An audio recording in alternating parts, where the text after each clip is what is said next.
Namaste. Welcome to IPR Now.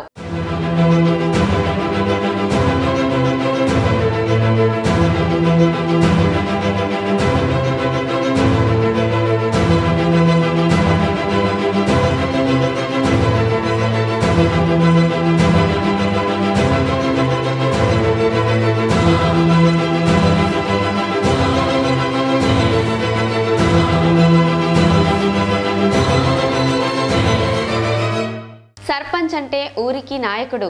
ఊరిలో ఏం జరగాలన్నా నాయకుడి కనుసన్నల్లో ఉంటుంది. ఊరికి ఏ అధికారి వచ్చినా ముందుగా సర్పంచ్కి తెలియాల్సిందే. ఊరి అభివృద్ధిలో సర్పంచ్ పాత్ర ఎనలేనిది. గ్రామాభివృద్ధి అయితేనే దేశాభివృద్ధి అయినట్లు సర్పంచ్గా నిలబడాలంటే ఎంతో ముందు చూపు, ఎంతో ప్రణాళిక అవసరం. పదవి 5 సంవత్సరాలు. ఈ 5 సంవత్సరాల్లో గ్రామానికి సంబంధించిన అన్ని రంగాల్లో అభివృద్ధి జరగాలి. అలాంటి అభివృద్ధిని పరుగులు పెట్టించగల నాయకురాలు మన పొన్నాల హేమలతారెడ్డి.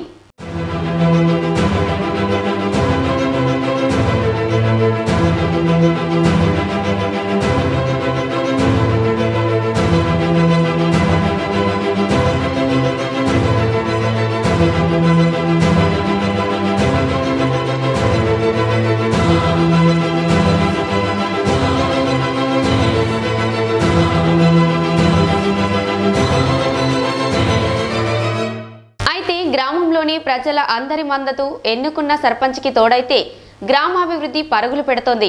ఇంతకు ముందు వేరు, ఇప్పుడు వేరు. ఎందుకంటే ప్రపంచమే ఒక చిన్న గ్రామంగా తయారైన ఈ డిజిటల్ యుగంలో ప్రతి పౌరుడు కోరుకున్న సమాచారం మరు క్షణంలో తన ముందు నిలబడుతుంది. ఏ సమాచారమైనా క్షణాల్లో తెలిసిపోయే ఈ కమ్యూనికేషన్ యుగంలో అవినీతికి తావుండదు. అసలు ఆ ఊహను కూడా పసిగట్టే రోజులివి. అవినీతికి తావు లేకుండా చూస్తానంటున్న నాయకురాలు పొన్నాల హేమలతారెడ్డి. ఒకప్పుడు చదువు లేకుండా సమస్యలపై అవగాహన పెంచుకొని గ్రామాన్ని పరిపాలించిన సర్పంచులు వేరు. ఇప్పుడైతే అలాంటి పరిస్థితి లేదు. ఇంటర్, డిగ్రీ, పీజీ, పీహెచ్డీలు చేసి ఉద్యోగాల వైపు పోకుండా గ్రామాల అభివృద్ధి కొరకు వెనక్కి మల్లుతున్నారు. దానికి నిదర్శనమే ఈ పీజీ, పీహెచ్డీలు. కొన్ని గ్రామాలైతే ఇంకా ముందంజలో ఉంటున్నాయి. ఏ గ్రామంలో చూసినా చదువుకున్న వారే కాక యువత కూడా పెద్ద సంఖ్యలో బరిలో ఉన్నారు. దేశానికి ప్రథమ పౌరుడు రాష్ట్రపతి అయితే గ్రామానికి ప్రథమ పౌరుడు సర్పంచ్. దేశాభివృద్ధిలో రాష్ట్రపతి ఎంత కీలకమో గ్రామాభివృద్ధిలో సర్పంచ్ పాత్ర అంతే కీలకం. అందుకే అంకిత భావంతో, ముందు చూపుతో పొన్నాల హేమలతారెడ్డి గ్రామాభివృద్ధికి ఖచ్చితమైన ప్రణాళికను సిద్ధం చేసి వరంగల్ జిల్లా భీమదేవరపల్లి మండలం కొత్తపల్లి గ్రామంలో సర్పంచ్ అభ్యర్థిగా బరిలో దూసుకుపోతున్న పొన్నాల హేమలతారెడ్డితో మా IBR Now ప్రతినిధి ఫేస్ టు ఫేస్. మేడం నమస్తే అండి. నమస్తే అండి. మీరు ఇక్కడ మా కొత్తపల్లిలో సర్పంచ్గా పోటీ చేస్తున్నారు కదా, అసలు ఊర్లో ఉన్న సమస్యలు ఏంటి? వ్యవసాయ భూములకి వాటర్, మహిళా సంఘాలకి బిల్డింగ్, మన ఊర్లో చెత్తకు సంబంధించిన వాటి గురించి, పారిశుద్ధ్యం గురించి సేకరించడం. ఓకే, మీరు రాజకీయాల్లోకి ఎందుకు ఎంటర్ అవ్వాలి అని అనుకున్నారు? మా ఫ్యామిలీ వాళ్ళ తరఫున లేదు, కానీ మా హస్బెండ్ ముందు మాజీ ఉప సర్పంచ్, తను ద్వారా ఇప్పుడు లేడీ వచ్చింది, జనరల్ లేడీ వచ్చింది కాబట్టి మేము ఇప్పుడు నిలబడాల్సి వచ్చింది. మీరు లేడీగా నిలబడుతున్నారు కాబట్టి మళ్ళీ తన అధికారమే ఉంటుందా? మీరు కూడా ఏమైనా చేయాలని అనుకుంటున్నారా? అలానని ఏం లేదు, నాకు కూడా ఇప్పుడు ఇంట్రెస్ట్ ఉంది, చేయగలుగుతాం, మేము చేస్తాం ఏదైనా. మీరు సర్పంచ్గా గెలుపొందిన వెంటనే మీరు చేయాలనుకున్న ఇంపార్టెంట్ పని ఏంటి? ముఖ్యమైన పని కాలేజీ పిల్లలు వెళ్ళి రావడానికి బస్సు ఒకటి, వ్యవసాయ భూములకి వాటర్. ఒక మహిళా సర్పంచ్గా ఊరిలో మహిళలకి మీరు ఎటువంటి సేవలు, సహకారం అందించాలని మీరు అనుకుంటున్నారు? వాళ్ళకు ఇదే సంఘానికి బిల్డింగ్, ఇంకా వాళ్ళకి ఏదైతే బాగుంటుందో తెలుసుకొని, నేను ఒక మహిళని కాబట్టి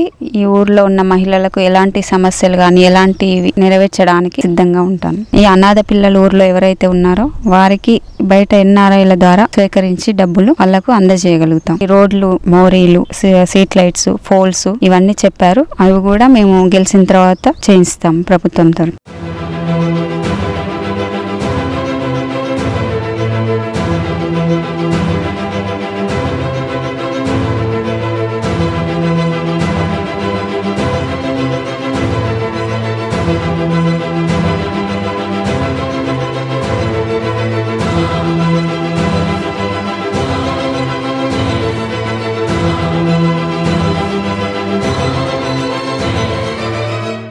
సార్ మీరు ఇక్కడే ఉన్నారు కాబట్టి సో ఒక ఫ్యామిలీ మెంబర్ గా ఆల్రెడీ మీరు మాజీ ఉప సర్పంచ్ గా చేశారు విలేజ్ లో, మీరు తనకి ఎటువంటి సపోర్ట్ ఇవ్వాలనుకుంటున్నారు? గతంలో జరిగిన ఏమేమైతే ప్రాబ్లమ్స్ ఉన్నాయో అవన్నీ కూడా మా వ్యక్తిగతంగా అంతకుముందు జనరల్ మహిళా లేడీ రావడం జరిగింది. ఆ రోజు కూడా నేను ఏంటంటే పూర్తి సహాయ సహకారాలు మహిళా సర్పంచ్ కూడా అందడం జరిగింది. దాని వల్లనే జనాలలో ఆదరణ అనేది పెరగడానికి కారణం కూడా అదొకటి. అయితే ఏంటంటే వ్యక్తిగతంగా అంటే మృదు స్వభావి ప్రతి ఒక్కరిని కలుపుకోబోతారు అనే ఒక ఉద్దేశంతోనే ఈ రోజు ఈ జనాలు ఈ రకంగా మమ్మల్ని ఆదరించడం జరుగుతుంది. ఏదో మహిళ కదా, మహిళతోనే నేను అంతా ఏదో భర్తలు ఉన్నారు, భర్తలే నడిపిస్తారు అనేది అది ముఖ్యం కాదు. అది ఏదైనా కానీ చదువుకున్న వ్యక్తులు ఎవరైతే ఉంటారో వాళ్ళే ముఖ్యంగా అంటే ఆఫీస్లో వెళ్ళడం కానీ, ఎండి ఆఫీస్ కానీ, ఎంఆర్ఓ ఆఫీస్ కానీ, ఇతరత్ర పనులు ఏమున్నా కానీ వీళ్ళ ద్వారానే సమస్య పరిష్కారం అవుతాయి తప్ప ఏదో మహిళ కదా అని చెప్పేసి సీట్ల వరకు వాళ్ళు కూర్చోవడం, బయట మాత్రం పెత్తనం వీళ్ళు భర్తలు చేయడం అనేది అది సరైనది కాదు. అయితే ఏంటంటే అంతకుముందు గతంలో చేసినాం, ఏది కొన్ని డెవలప్మెంట్ వర్క్స్ కూడా జరిగినాయి. కాకపోతే ఏంటంటే మాకు ఒకటే అంటే పోయినసారి మనకు కొందరు వ్యక్తులు సహకరించకపోవడం వలన మేము కొన్ని చేయలేకపోయినాం. అయితే ఏంటంటే దాన్ని గతంలో ఉన్న అనుభవాన్ని దృష్టిలో పెట్టుకొని ఇప్పుడు ఏంది అని అంటే విలేజ్ డెవలప్మెంట్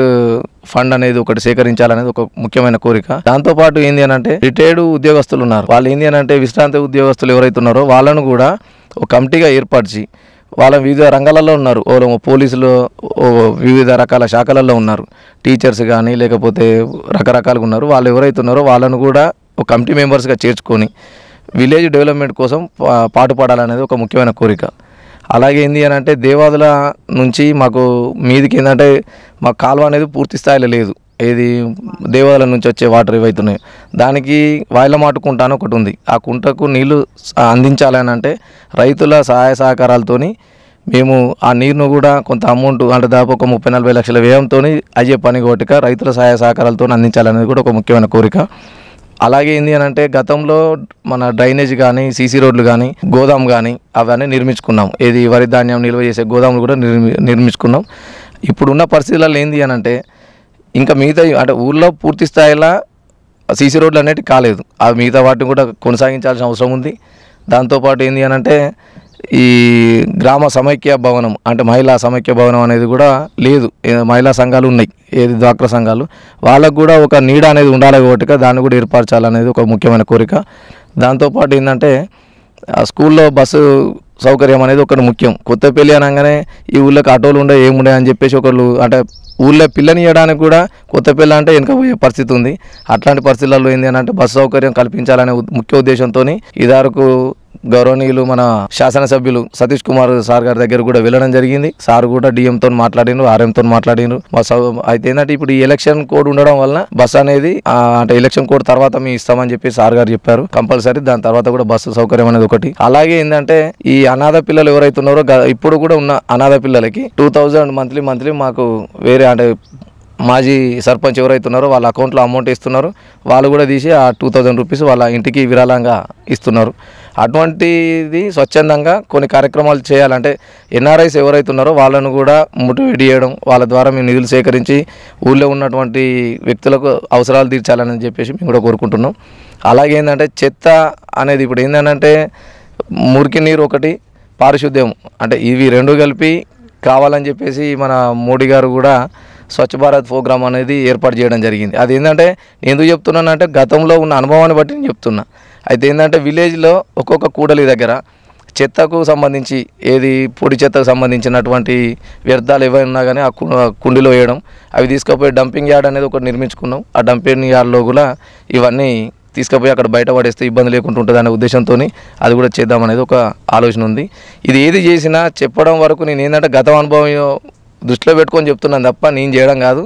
ఏం చేసినా మహిళా సర్పంచ్ ఎవరైతే ఉన్నారో వాళ్ళే చేస్తారు. గతంలో ఉన్న సర్పంచ్ వాళ్ళే చేసినారు, ఇప్పుడు చేసే సర్పంచ్ కూడా అలా చేస్తారు తప్ప ఏదో భార్యను ముందట పెట్టుకొని రాజకీయం చేస్తారని మాత్రం అది కరెక్ట్ కాదు. మన విలేజ్లో గ్రంథాలయం అనేది ఒకటి. పిల్లలకి ఏంటంటే మానసికంగా కొంత వాళ్ళకు పరిణతి చెందాలి, వాళ్ళ మానసిక ఉల్లాసము. అలాగే ఏంటంటే ఇప్పుడు ఉన్న పరిస్థితులలో ఇప్పుడు రిక్రూట్మెంట్ జరుగుతున్నాయి, ఏది ఎస్ఐ కానీ ఆర్మీ కానీ అటువంటి వాటికి మేము కూడా వ్యక్తిగతంగా వాళ్ళకు రోడ్ ఎంబడి దారెంబడి కనుక రన్నింగ్ చేస్తే ప్రాబ్లం అవుతుంది అనే ఉద్దేశంతో ఒక గ్రౌండ్ ఏర్పాటు చేయడం జరిగింది. ఆ గ్రౌండ్లో కూడా వాళ్ళకి హై జంప్ కానీ అట్లాంటి వాటికి కూడా మేము మా శాయశక్తులు ఆర్థికంగా వాళ్ళకి సాయం చేయడం జరిగింది. అలాంటిది కూడా అంటే ఇప్పుడు ఈ గ్రంథాలయంలో పెట్టడం వలన ఏంది అని అంటే దానికి సంబంధించిన మెటీరియల్ ఏవైతే ఉన్నాయో ఆ మెటీరియల్ కూడా గ్రంథాలయంలో ఏర్పరిచి పిల్లలకి విద్యను అంటే ఎంతో కొంత మన వంతు సాయం చేయాలనేది కూడా మేము కోరుకుంటున్నాం. మాకు కొత్తపల్లిలో ప్రధానంగా ఏంది అని అంటే గోరిగడ్డ అనే ఒక ముదిరాజు సంఘం సంబంధించి గోరిగడ్డ అని ఉంది. అందులో ఏంటంటే కొందరు పిల్లలు ICDS అంటే ఏది మన అంగన్వాడీ పిల్లలు ఎవరైతే ఉన్నారో వాళ్ళు రావడానికి ఒక హాఫ్ కిలోమీటర్ దూరం ఊళ్ళోకి రావాల్సి వస్తుంది. కాబట్టి వాళ్ళకు ఒక భవనం నిర్మించాలనేది కూడా ఒక ప్రధానమైన సమస్య, అదొక కోరిక. జనాలు కూడా ఏంది అని అంటే మా పిల్లలు చిన్నపిల్లలు అంటే అంగన్వాడీలో వచ్చే వాళ్ళు ఎవరైనా కానీ ఏంది దాదాపు 2 years 3 years లోపే ఉంటారు. కాబట్టి చిన్నపిల్లల్ని తీసుకుపోవాలంటే కూడా ఇబ్బంది అవుతుంది. కాబట్టి అదొకటి అంగన్వాడీ కేంద్రం ఏర్పాటు చేయాలని చెప్పేసి కూడా వాళ్ళు నా దృష్టికి తీసుకురావడం జరిగింది. నేను కూడా నా శాయశక్తిలో నేను కృషి చేశానని చెప్పి కోరుకుంటున్నాను. అలాగే ఏంటంటే ఇప్పుడు ఏదో ఇవన్నీ చెప్తున్నాడు కదా అని చెప్పేసి ఏదో నేనేమో చేస్తాననేది కాదు. ఏమైనా నా వరకు ఏంది అని అంటే సర్పంచ్గా మా భార్య ఉన్న పూర్తి సహాయ సహకారాలు అంటే సలహాలు ఇవ్వడానికే మాత్రం తప్ప వేరే విధంగా మాత్రం ఎలాంటి సహకారం అనేది ఉండదు. దాన్ని దయచేసి ప్రజలు గమనించి కత్తెర గుర్తుకు ఓటేసి పొన్నాల హేమలత రెడ్డి గారిని గెలిపించగలరని ప్రార్థిస్తున్నాను. మేడం, ఒక విద్యావంతురాలిగా సర్పంచ్ అయిన తర్వాత మీ ఊరి ప్రజలకి మీరు ఏం చేయాలనుకుంటున్నారు? మా ఊరి ప్రజలకు నాకు సాధ్యమైన పనులు ఏవైనా అందరికీ అందించగలుగుతాను. ఎలాంటి సమస్యలకు కానీ నేను వాళ్ళకి అందుబాటులో ఉంటాను. ఎవరైనా కానీ ఈ వచ్చే పనులు ఏవైనా కానీ ప్రభుత్వ పథకాలు ఏవైనా కానీ వాళ్ళకు అందరికీ అందేలా చూస్తాను. ఇంటికి ఒకటైనా అందేలా చూస్తాను. కాబట్టి మీరందరూ నా కత్తెర గుర్తుకి ఓటేసి మమ్మల్ని గెలిపించగలరని ప్రార్థన. ఓకే, చూసారు కదా, ఇది కొత్తపల్లి గ్రామంలోని సర్పంచ్ అభ్యర్థి హేమలత గారి ఓటర్లకు చెప్తున్న విన్నపం. చూశారు కదండి.